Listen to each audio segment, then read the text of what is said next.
Hello everyone and welcome back to my kitchen. So today is tip for Tuesday, and lately, like I said, we haven't been worried about the days of the week so much anymore because we've just been doing gifts every day, which is what I was going to do today until I broke a glass bowl back here a minute ago, and I thought, oh, there's a tip and I need to share it because it's about safety.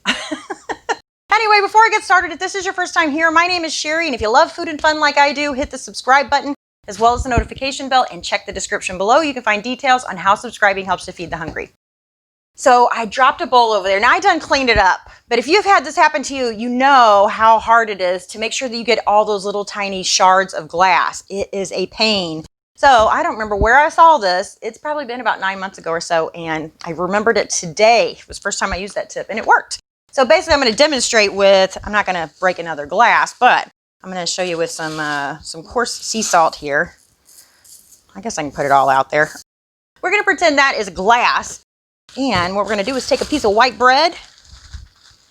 And instead of pushing this around with a broom and a dustpan, we're going to take a piece of bread and we're just going to press it into our salt.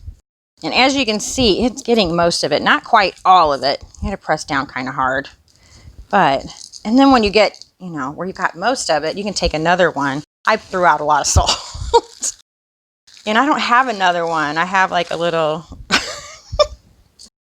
let's see if that works. Oh, it still picks up some. So anyway, I just thought that was a great tip though, because doesn't look like it worked here, but I promise you it works. Works much better with glass than it does the salt. So yeah, definitely keep you from cutting yourself. I have a nasty scar on my knee from a glass window and lots of stitches and all kinds of stuff. So I am like terrified of glass. Anyway, I got all my mess cleaned up now. So hopefully you guys, that will help you out if maybe you break something with glass. I don't know. Anyway, thank you so much for watching. I'll see you tomorrow, and tomorrow we'll be doing another gift recipe. Bye.